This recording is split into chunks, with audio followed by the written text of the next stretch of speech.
Gravy Buffet. As Pete was saying, this ride does have quite a few different little obstacles with it. They are individual cars, which means that you're going to have a whole lot of blocks out on the course, so that you don't have any collisions.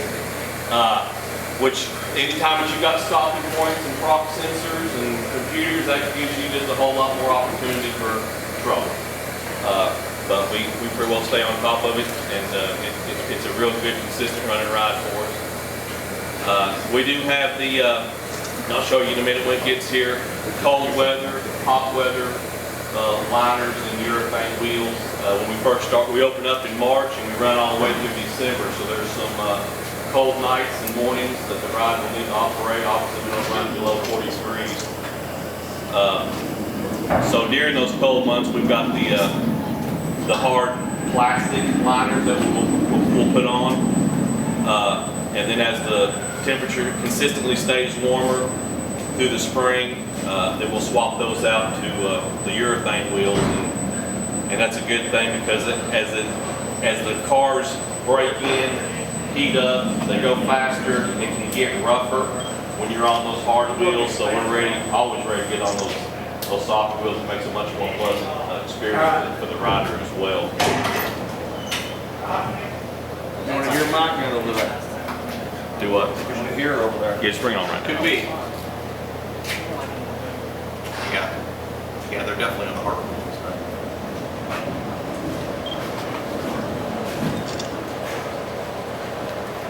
And here's what I'm talking about. You've got the white plastics are your hard wheels, and then the black ones are all your softer urethane. We through Gerschlauer testing, us testing, we try to fine tune where we run what. It gets down to be a pretty good science trying to figure out how do you maintain your speed, and how do you maintain a good smooth ride and a soft ride. If you get online, you read comments on this. If there's a complaint about this ride, is that for a steel coaster it can get rough, and that's because of these. And also there's bushings inside the bogies that act as shock absorbers, and they've got different rigidity to them. So we play around a lot with those. Pretty much after 5 years of running, we feel like we've got it under control. So now if you do ride it, it does feel a little rough. Most likely it's down to the hard wheels that just have not been swapped out yet.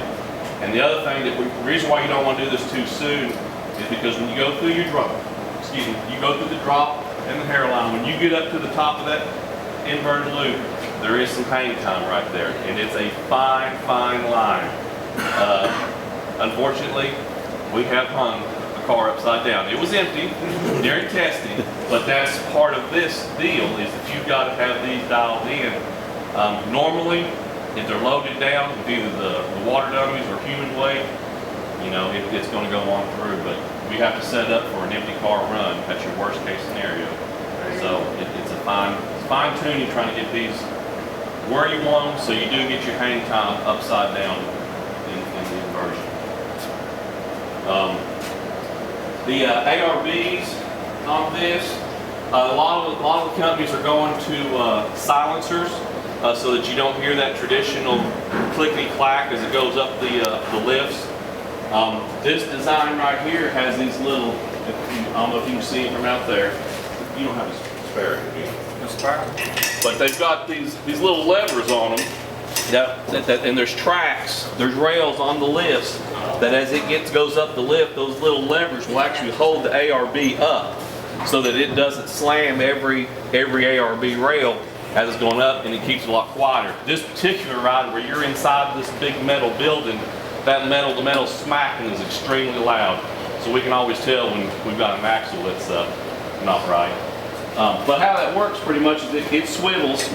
So when the car gets on the lift and those axles pick up the ARB, car goes forward. If there's an E-stop or an issue, the car stops on the lift, they just flip backwards, the ARBs kick down, and that keeps the car from stopping in a safe place. There's no rolling, so it's a pretty cool design. A little overkill, I think, for what it's doing, but Other rides like the Wild Eagle, it's got a lot of rides are going to just urethane or plastic caps on the ARB, so it's just a cushion in between that metal.